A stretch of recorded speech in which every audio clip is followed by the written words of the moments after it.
আচ্ছা স্টুডেন্ট, শুরু হচ্ছে আজকে তোমাদের সাথে আমার নেক্সট ক্লাস। আমি তোমাদের প্রিয়াঙ্কা ম্যাম। তোমরা জানো যে আমরা আছি কোথা থেকে, স্মার্ট গ্যালাক্সি কোচিং সেন্টারের তরফ থেকে। আমাদের হেড ব্রাঞ্চ কোথায়? আমাদের হেড ব্রাঞ্চ কিন্তু বালুরঘাট। এছাড়াও গঙ্গারামপুর, তপন, বুনিয়াদপুর, কালিয়াগঞ্জ, মালদা এই সমস্ত জায়গাগুলোতেও কিন্তু আমাদের ব্রাঞ্চেস আছে। SSC GD, ANM GNM, WBP, KP, food SI, PSC ক্লার্কশিপের মতো প্রায় সমস্ত এক্সামেরই কিন্তু প্রিপারেশন আমরা করিয়ে থাকি, কম্পিটিটিভ এক্সামের প্রিপারেশন। আমাদের ট্যাগলাইন দেখো, right guidance for right education. দীর্ঘ 8 বছর ধরে কিন্তু অসংখ্য ছাত্রছাত্রীর স্বপ্ন পূরণের একমাত্র সাথী হয়ে এসেছি আমরা। আমাদের যে ফেসিলিটিস গুলো, আমাদের কোচিং সেন্টার জয়েন করলে তোমরা যে সমস্ত ফেসিলিটিস গুলো পাবে সেগুলো কি তোমরা দেখতে পারো। তোমাদের এখানে প্রত্যেকটা কিন্তু বিষয়ভিত্তিক শিক্ষক থাকছে। এছাড়াও প্রত্যেকটা বিষয়ের উপরে বই, সম্পূর্ণ study material, mock test, notes সবই কিন্তু তোমরা এখানে কিন্তু পিডিএফ আকারে পেয়ে যাবে। সপ্তাহে একদিন তোমাদের কিন্তু ওএমআর শিটে সম্পূর্ণ মক টেস্ট নেওয়া হবে। সম্পূর্ণ অফলাইন ক্লাস এবং সেই ক্লাসের রেকর্ডেড ভার্সনও কিন্তু তোমরা পেয়ে যাবে আমাদের এখানে। যদি কোনো ক্লাস তোমরা মিস করে যাও তাহলে সেই ক্লাসের যে রেকর্ডেড ভার্সনটা সেটা কিন্তু তোমরা ডাউনলোড করে দেখে নিতে পারো। এছাড়াও যে সমস্ত এক্সামের জন্য তোমাদের মাঠের প্রিপারেশন দরকার, তোমরা কিন্তু সেখানে কি পেয়ে যাচ্ছ, মাঠের জন্য ট্রেনারও পেয়ে যাচ্ছ। এছাড়াও তোমাদের থাকছে সন্ধ্যাবেলায় কিন্তু আবাসিকের ক্লাস, মানে আবাসিকের শিক্ষক কিন্তু সেখানে থাকছেন। ঠিক আছে, সমস্ত দিনে তোমরা যে ক্লাসগুলো করলে সেই ক্লাসের কিন্তু একটা রেকর্ডেড ভার্সন, মানে সেই ক্লাসের কিন্তু যে ডাউটগুলো তোমাদের থাকছে সেটা ক্লিয়ারের জন্য একজন টিচার তোমাদের থাকছে।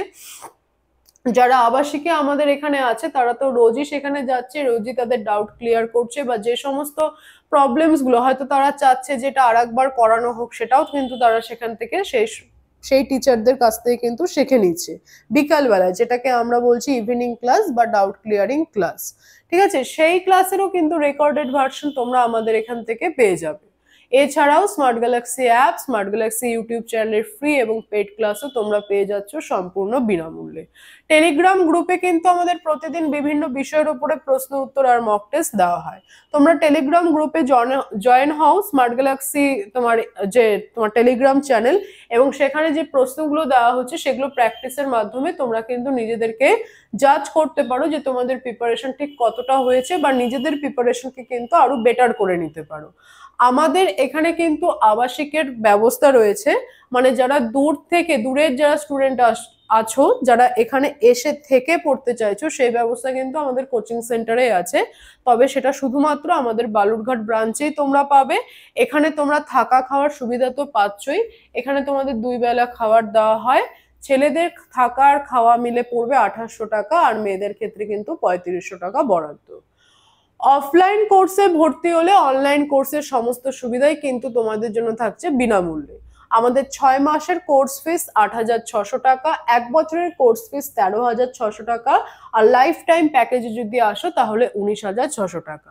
একবার লাইফ টাইম কোর্সে যদি ভর্তি হয়ে যাও তাহলে যে ক্যান্ডিডেট ভর্তি হলো লাইফ টাইম প্যাকেজে বা লাইফ টাইম কোর্সে, সে যতদিন না পর্যন্ত তার চাকরিটা পাচ্ছে ততদিন কিন্তু সে এখানে পড়াশোনা চালিয়ে যেতে পারবে। কোনো সময়সীমা থাকবে না কি 2 বছর বা 3 বছর পরে তোমাকে এখান থেকে বলা হবে তুমি চলে যাও, বা এরকম কিন্তু কিছু নয়। চাকরি তুমি পাবে তবেই তুমি এখান থেকে বেরোবে। অনলাইন কোর্সের ক্ষেত্রে 6 মাসের ফিস মাত্র আর মাত্র 999 টাকা, 1 বছরের ফিস থাকবে 1500 টাকা। সেই ক্ষেত্রে তোমাদের অনলাইন লাইভ ক্লাস এবং সেই ক্লাসেরও রেকর্ডেড ভিডিও তোমরা পেয়ে যাচ্ছ। যে কোনো কোর্সের ক্ষেত্রে আমাদের কিন্তু সপ্তাহে 3 দিন ক্লাস হয়, আর আমাদের ক্লাসের ডিউরেশন থাকে 4 থেকে 4.5 ঘন্টা।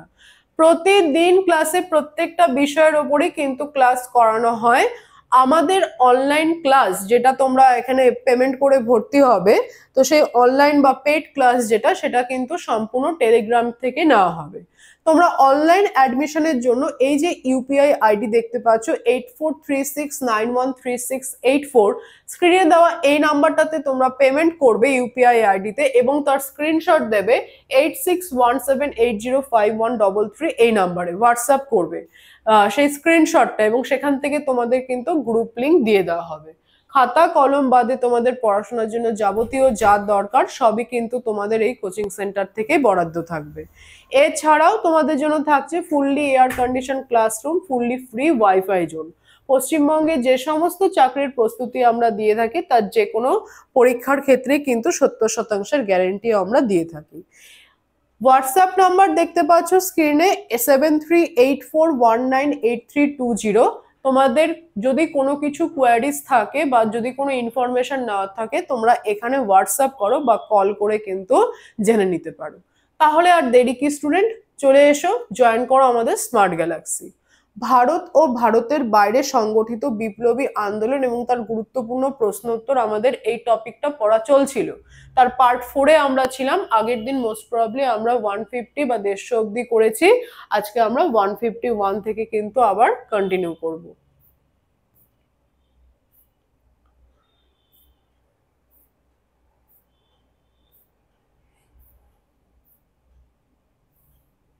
দেখো আমাদের 151 নাম্বার প্রশ্ন, প্রথম প্রশ্ন আমাদের স্ক্রিনে আছে, কি বলছে দেখো, বলছে যে দ্বিতীয় যে গোল টেবিল বৈঠকটা, সেই দ্বিতীয় গোল টেবিল বৈঠকের প্রধানমন্ত্রী কে ছিলেন?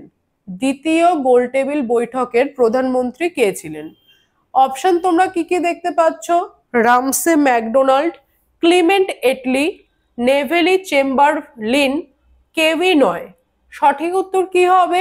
দ্বিতীয় গোল টেবিল বৈঠকের সময় কিন্তু প্রধানমন্ত্রী, ব্রিটিশের প্রধানমন্ত্রী ছিলেন কিন্তু ক্লিমেন্ট এটলি। ক্লিমেন্ট এটলি, ঠিক আছে। আচ্ছা, দ্বিতীয় গোল টেবিল বৈঠক এটা কোথায় সংগঠিত হয়? এটা কিন্তু সংগঠিত হয় লন্ডনে, ঠিক আছে, লন্ডনে কিন্তু এটা সংগঠিত হয়। আচ্ছা, দ্বিতীয় গোল টেবিল বৈঠক হয় কবে? দ্বিতীয় গোল টেবিল বৈঠক হয় 1931 সাল। 1931 সাল, সেখানকার 7 সেপ্টেম্বর থেকে 1 ডিসেম্বর অবধি। 1 ডিসেম্বর অবধি দ্বিতীয় গোল টেবিল বৈঠক। প্রথমটা কবে হয়েছিল? 1930। 1930-এর নভেম্বর থেকে 1931-এর জানুয়ারি অবধি, ঠিক আছে। আর এদিকে তোমার হচ্ছে তৃতীয় যদি দেখো তাহলে সেটা হয় কিন্তু 1932। 1932-এর নভেম্বর টু ডিসেম্বর। ক্লিয়ার? তাহলে এই ছিল প্রত্যেকটা প্রশ্নের সাথে কিন্তু তোমাদের যে এক্সট্রা কোশ্চেন গুলো ফার্স্ট থেকেই তোমরা কিন্তু সেগুলোকে খাতায় নোট ডাউন করতে থাকো, তাই এতে করে সুবিধা তোমাদেরই অনেক বেশি। নেক্সট প্রশ্নে চলো, দেখো কি আছে নেক্সট প্রশ্ন আমাদের। 1906 সালে সর্বভারতীয় মুসলিম লীগ কোথায় স্থাপিত হয়? 1906 সালে বলছে যে 1906 সালে সর্বভারতীয় মুসলিম লীগ কোথায় প্রতিষ্ঠিত হয়? আলিগড়, ঢাকা, লখনৌ না লাহোর? সঠিক উত্তর কি হয়ে যাবে? সঠিক উত্তর কিন্তু হবে ঢাকা, ঠিক আছে। কত সালে হলো? 1906 সাল। আচ্ছা, এই সর্বভারতীয় মুসলিম লীগ বা অল ইন্ডিয়া মুসলিম লীগের প্রতিষ্ঠাতা কে? খাজা সলিমুল্লাহ খান।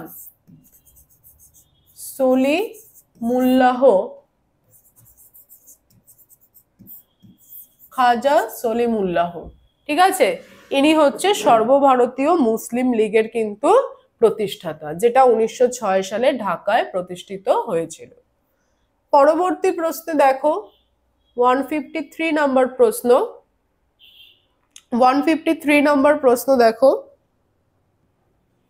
153 নম্বর প্রশ্ন, ভারতীয় জাতীয় কংগ্রেসে কে কখনোই সভাপতি ছিলেন না? অপশন দেখতে পাচ্ছ দাদাভাই নৌরোজি, জওহরলাল নেহেরু, মতিলাল নেহেরু না বাল গঙ্গাধর তিলক? তাহলে সঠিক উত্তর আমাদের এখানে কি হচ্ছে?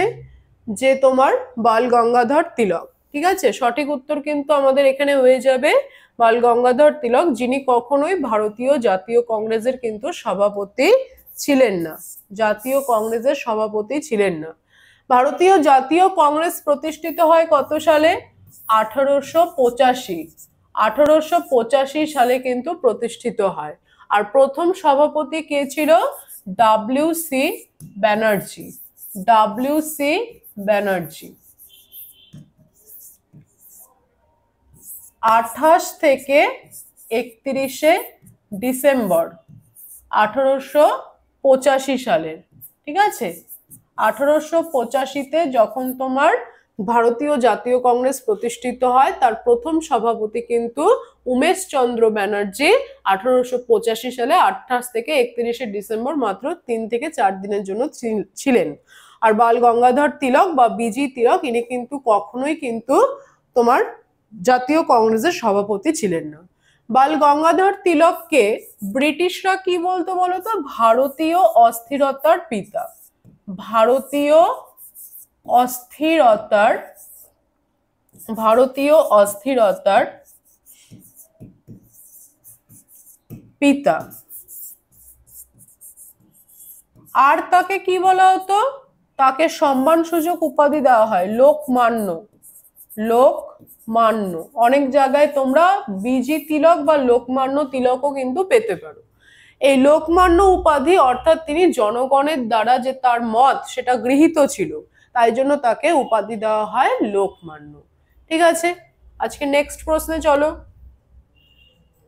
দেখো, বলছে কার অধীনে 1908 সালে, বলছে কার অধীনে 1908 সালে লন্ডনে সর্বভারতীয় মুসলিম লীগ স্থাপিত হয়েছিল? আগা খান, আমির আলী, লিয়াকত আলী খান, মোহাম্মদ আলী জিন্নাহ। সঠিক উত্তর আমাদের কি হবে? সঠিক উত্তর হবে অপশন নাম্বার বি, আমির আলী। ঠিক আছে, আমির আলীর অধীনে 1908 সালে লন্ডনে কিন্তু সর্বভারতীয় মুসলিম লীগ স্থাপিত হয়। আচ্ছা, আমির আলী একজন ভারতীয় মুসলিম আইনজ্ঞ এবং তার সাথে সাথে ভারতের যে তোমার কলকাতা হাইকোর্ট, ভারতের কলকাতা হাইকোর্টের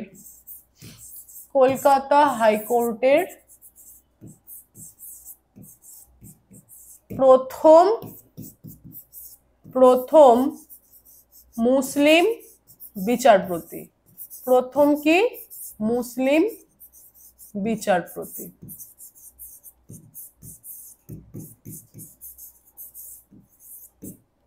তাহলে ভারতের কলকাতা হাইকোর্টের প্রথম মুসলিম বিচারপতি কিন্তু আমির আলী। ইনি কিন্তু একাধারে ছিলেন আইনজ্ঞ, লেখক এবং সমাজ সংস্কারক। ঠিক আছে, এই যে আমির আলী, তিনি ইসলামের ইতিহাস নিয়ে অনেক বই লিখেছেন বা অনেক লেখালেখিও করেছেন। তো এইরকম ইসলামের ইতিহাস নিয়ে লেখা একটা তার বিখ্যাত বইয়ের নাম হচ্ছে দি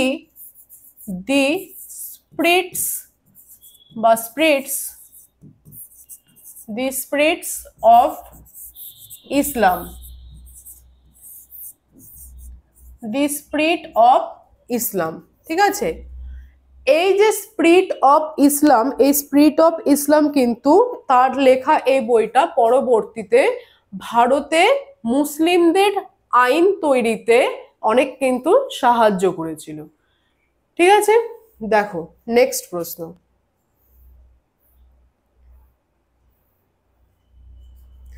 নেক্সট প্রশ্ন কি দেখতে পাচ্ছ? অ্যানি বেসান্ত হোম রুল আন্দোলন শুরু করেছিলেন। হোম রুল আন্দোলন শুরু করেছিলেন, এটা হবে কার সাথে? কার সাথে? আচ্ছা, হোম রুল আন্দোলন শুরু করে কার সাথে?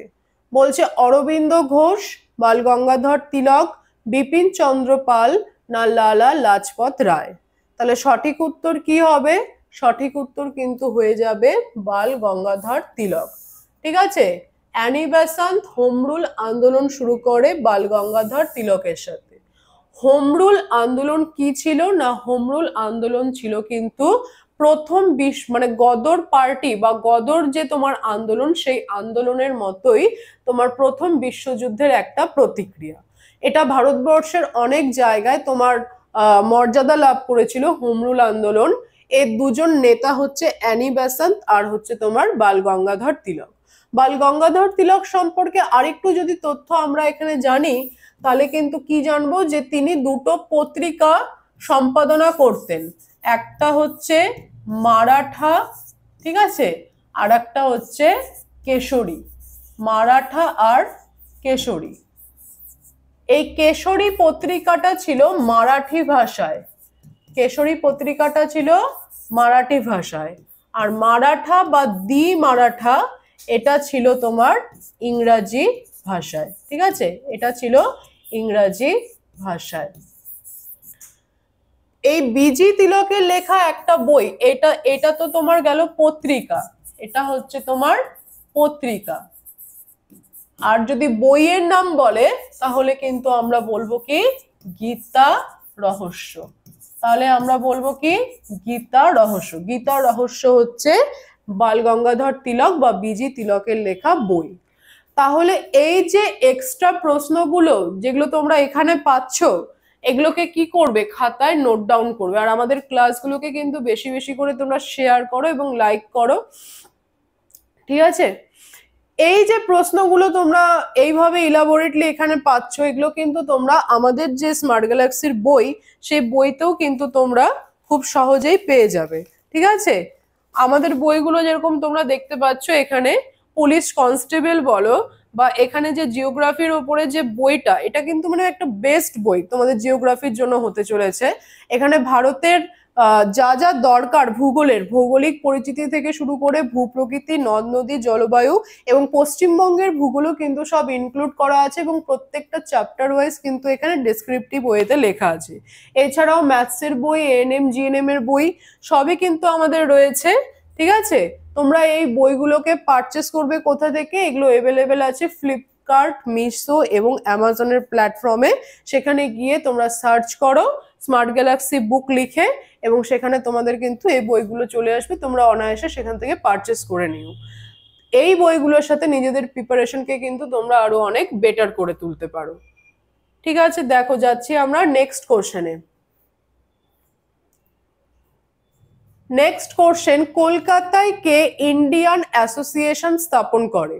কলকাতায় কে ইন্ডিয়ান অ্যাসোসিয়েশন, কলকাতায় কে ইন্ডিয়ান অ্যাসোসিয়েশন স্থাপন করে? দাদাভাই নৌরোজি, বাল গঙ্গাধর তিলক, এ ও হিউম, বলছে এ ও হিউম, নাকি সুরেন্দ্রনাথ ব্যানার্জি? ঠিক আছে, কলকাতায় ইন্ডিয়ান অ্যাসোসিয়েশন স্থাপন করে কে? এটা কিন্তু আমাদের হয়ে যাবে সুরেন্দ্রনাথ ব্যানার্জি। সুরেন্দ্রনাথ ব্যানার্জি কত সালে এই ইন্ডিয়ান অ্যাসোসিয়েশনটা স্থাপন করে?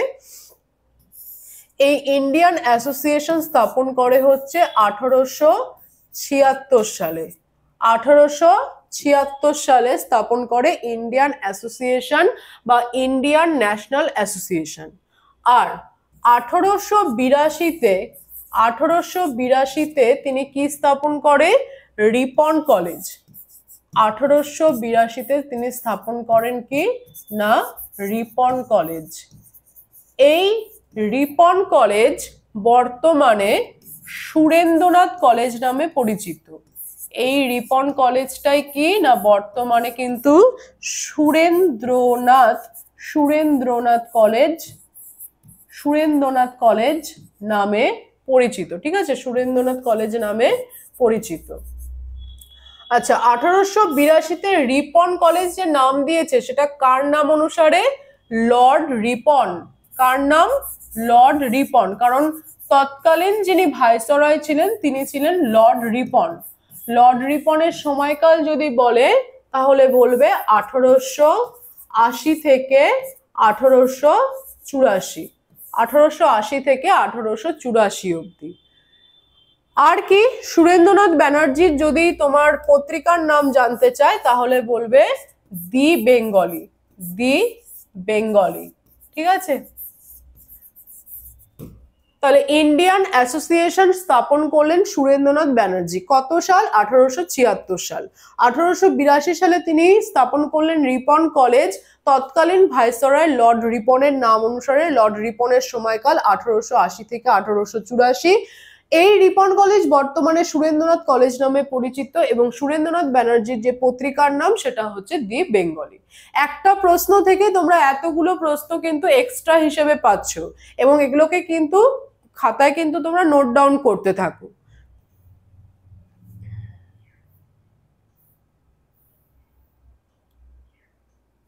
নেক্সট প্রশ্ন দেখো, বলছে কে একজন নরমপন্থী ছিলেন না? নরমপন্থী ছিলেন না মানে কি? তিনি চরমপন্থী ছিলেন। তাহলে ফিরোজ শাহ মেহতা, গোপাল কৃষ্ণ গোখলে, বিপিন চন্দ্র পাল, সুরেন্দ্রনাথ ব্যানার্জি। নরমপন্থী ছিলেন না কে? সঠিক উত্তর হয়ে যাবে বিপিন চন্দ্র পাল। বিপিন চন্দ্র পাল ছিলেন একজন চরমপন্থী নেতা।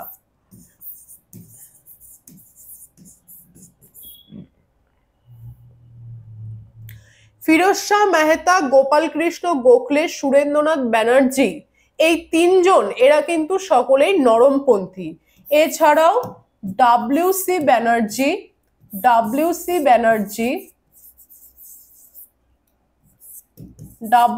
ব্যানার্জি, মদন মোহন মালব্য,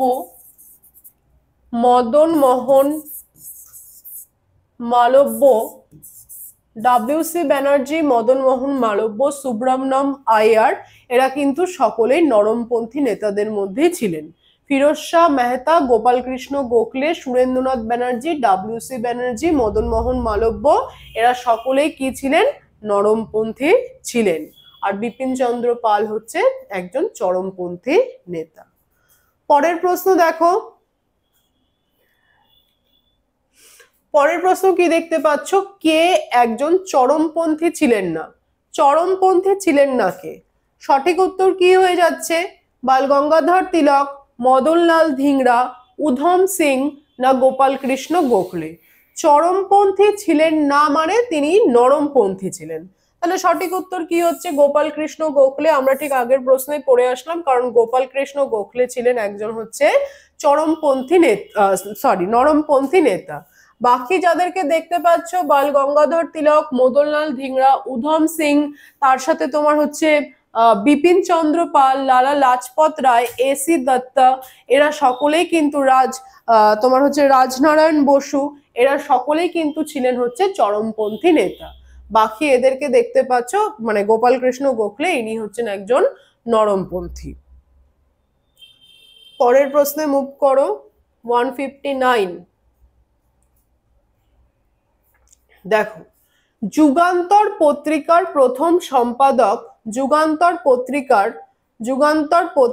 প্রথম সম্পাদক কে ছিল?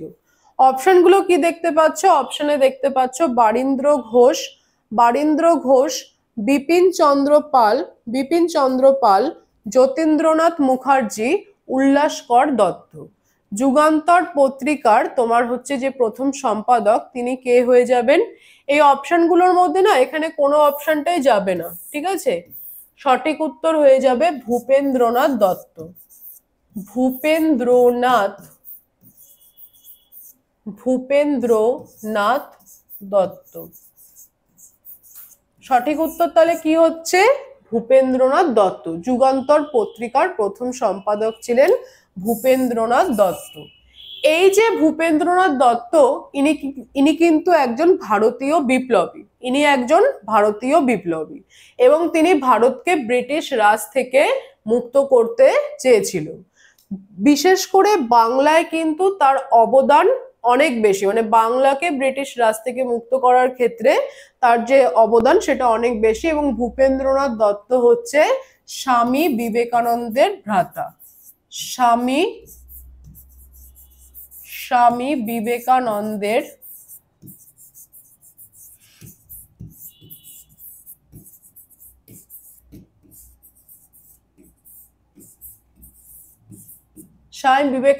ভ্রাতা, ঠিক আছে? এই যে তোমার এটা দেখতে পাচ্ছ যুগান্তর পত্রিকা, এই যুগান্তর পত্রিকা প্রথম প্রকাশিত হয় কবে? প্রথম প্রকাশিত হয় 1906 সালের 18ই মার্চ। 1906 সালের 18ই মার্চ। তাহলে যুগান্তর পত্রিকা প্রথম প্রকাশিত হয় কবে? যুগান্তর পত্রিকা প্রথম প্রকাশিত হয় 1906 সালের 18ই মার্চ। সম্পাদনায় ছিলেন ভূপেন্দ্রনাথ দত্ত, যিনি একজন ভারতীয় বিপ্লবী তথা স্বামী বিবেকানন্দের ভাই। পরের প্রশ্ন দেখো,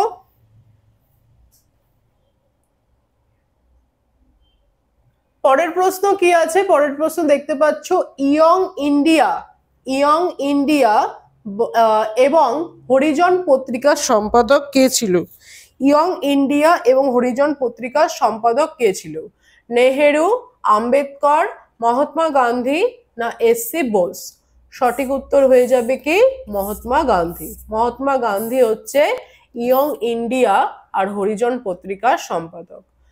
আজকের হোমওয়ার্ক তোমাদের জন্য থাকবে যে মহাত্মা গান্ধী সম্পাদনা করতেন বা সম্পাদক ছিলেন এমন আরেকটি পত্রিকার নাম, বা মহাত্মা গান্ধীর একটি পত্রিকার নাম, অবশ্যই ইয়ং ইন্ডিয়া আর হরিজনকে বাদ দিয়ে একটি পত্রিকার নাম, মহাত্মা গান্ধীর সম্পাদনায় থাকা একটা পত্রিকার নাম। এটা তোমাদের থাকবে কিন্তু আজকের হোমওয়ার্ক, ঠিক আছে? তারপরের প্রশ্ন দেখো, ক্লাসগুলোকে কিন্তু যত বেশি তোমরা লাইক করবে তত কিন্তু আমরা করানোর জন্য মোটিভেশন পাবো, ঠিক আছে? শেয়ার করতে থাকো, লাইক করতে থাকো। আর কি 1918 সালের বারদৌলি সত্যাগ্রহের নেতা কে ছিল? 1928 সালে বারদৌলি সত্যাগ্রহের নেতা কে ছিল? সর্দার বল্লভভাই প্যাটেল, মহাত্মা গান্ধী, বল্লভভাই প্যাটেল, মানে দুবার হয়েছে এটা, মহাদেব গোবিন্দ রানাডে? সঠিক উত্তর অবশ্যই সর্দার বল্লভভাই প্যাটেল। সর্দার বল্লভভাই প্যাটেল। সর্দার বল্লভভাই প্যাটেলের নেতৃত্বে 1928 সালের জুন মাসে, সর্দার বল্লভভাই প্যাটেলের নেতৃত্বে 1928 সালের জুন মাসে গুজরাটে কিন্তু কি হয়? গুজরাটে তোমার এই বারদৌলি সত্যাগ্রহের সূচনা হয়। কবে হলো? 1928 সালের জুন মাসে। কোথায় হলো? গুজরাটের বারদৌলিতে। এই বারদৌলি কিন্তু সত্যাগ্রহের সূচনা হয়। এটা কি ছিল? এটা ছিল কিন্তু যে তোমার কৃষকদের ওপরে ব্রিটিশ শাসকের কিন্তু একটা মানে অযাচিত যে কর বৃদ্ধি, সেই কর বৃদ্ধির প্রতিবাদে একটা কৃষক আন্দোলন ছিল কিন্তু এই বারদৌলি সত্যাগ্রহ, ঠিক আছে? পরের প্রশ্ন দেখো,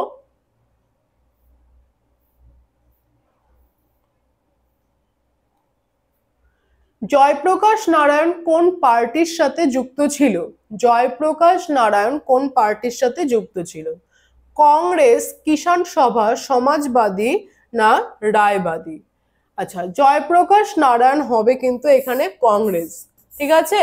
জাতীয় কংগ্রেস। আর একটা ছিল জনতা দল।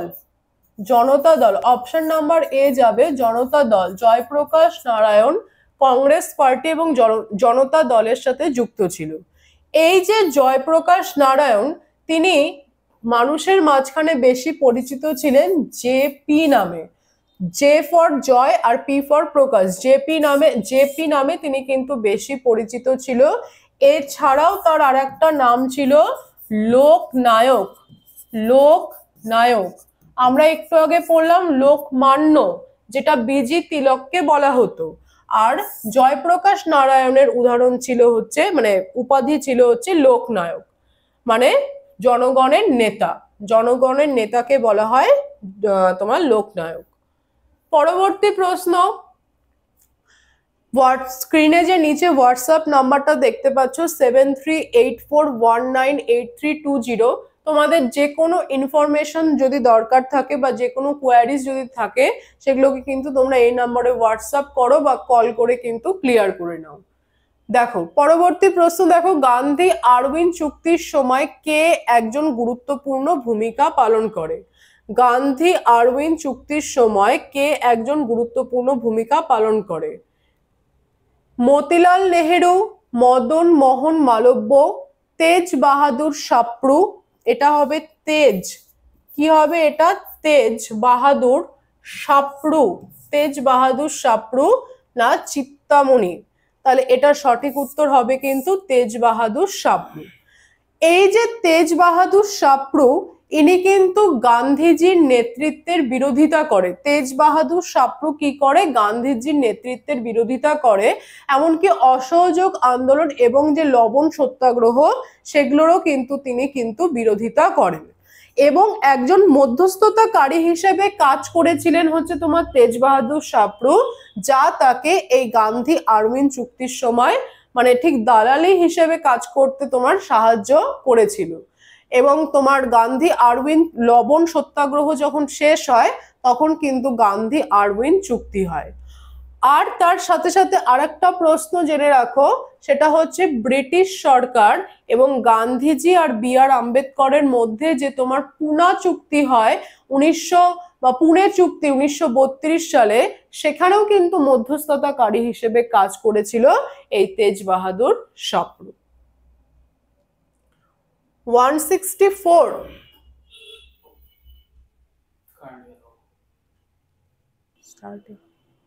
164 নম্বর প্রশ্ন দেখো, দি ইন্ডিয়ান স্ট্রাগল কার আত্মজীবনী? মৌলানা আবুল কালাম আজাদ, জওহরলাল নেহেরু, লালা লাজপত রায় না Subhash Chandra Basu? The Indian struggle কার আত্মজীবনী? মৌলানা আবুল কালাম আজাদ, জওহরলাল নেহেরু, লালা লাজপত রায় না সুভাষচন্দ্র বোস? সঠিক উত্তর হয়ে যাবে কিন্তু সুভাষচন্দ্র বোস। ঠিক আছে, সুভাষচন্দ্র বোস হবে সঠিক উত্তর। এই যে দি ইন্ডিয়ান স্ট্রাগল, এটাকে একটা দুটো খণ্ডের বই বলতে পারো, দুটি খণ্ডের বা দু খণ্ডের বই, যেটা কি দেখায় না 1920 থেকে 1942 অবধি ব্রিটিশরা আমাদের ভারতবর্ষে অত্যাচার চালায়, তারা আমাদের এখানে রাজ চালিয়েছে এবং ভারতের মানুষ কিভাবে সেটাকে প্রতিহত করার চেষ্টা করেছে, সেই সম্পর্কিত কি কি আন্দোলন হয়েছে, কোথায় কি ঝামেলা বা কিসের মাধ্যমে ভারতীয়রা তোমার সেই আন্দোলন তাদের সেই রাজটাকে প্রতিহত করার চেষ্টা করেছে, সেটারই একটা বই হচ্ছে দি ইন্ডিয়ান স্ট্রাগল, যেটা সুভাষচন্দ্র বসু লিখেছে 1920 থেকে 1942 ইতিহাসকে দেখায় হচ্ছে ইন্ডিয়ান স্ট্রাগল নামে দু খণ্ডের সেই বইটা। 164 নম্বর প্রশ্ন দেখো, বলছে ভারতের জাতীয় কংগ্রেসের প্রথম মহিলা সভাপতি, ভারতের যে জাতীয় কংগ্রেস সেই জাতীয় কংগ্রেসের প্রথম মহিলা সভাপতি অ্যানি বেসান্ত, বিজয় লক্ষ্মী পণ্ডিত, সরোজিনী নাইডু, অরুণা আসফ আলী? সঠিক উত্তর কি হবে? ভারতের জাতীয় কংগ্রেসের প্রথম মহিলা সভাপতি কিন্তু ছিলেন অ্যানি বেসান্ত, অ্যানি বেসান্ত। ঠিক আছে, অ্যানি বেসান্ত ছিলেন হচ্ছে ভারতীয় জাতীয় কংগ্রেসের প্রথম সভাপতি। এই অ্যানি বেসান্তকে কিন্তু অ্যানি উডও বলা হয়। কি বলা হয়? Annie Wood, Annie Wood. আর ভারতের জাতীয় কংগ্রেসের প্রথম ভারতীয় মহিলা সভাপতি হয়ে যাবে সরোজিনী নাইডু, প্রথম সভাপতি ডব্লিউ.সি. ব্যানার্জি, আর তোমার প্রথম যদি মুসলিম সভাপতি বলে তাহলে কিন্তু হবে বদরুদ্দিন তয়াবজি। ঠিক আছে, তো এই ক্লাস, আজকের যে ক্লাসটা এটা কিন্তু এতখানি থাকছে। তোমাদের সাথে দেখা হবে নেক্সট ক্লাসে। ততক্ষণ তোমরা এই প্রশ্নগুলোকে নিজেদের খাতায় ডাউনলোড করতে থাকো, মানে নিজেদের খাতায় লিখে নাও যেগুলো আছে, যেই তোমার এক্সট্রা যে প্রশ্নগুলো হচ্ছে সেগুলোকে নিজেদের খাতায় নোট ডাউন করো। দেখা হচ্ছে তোমাদের সাথে নেক্সট ক্লাসে। Till then take care.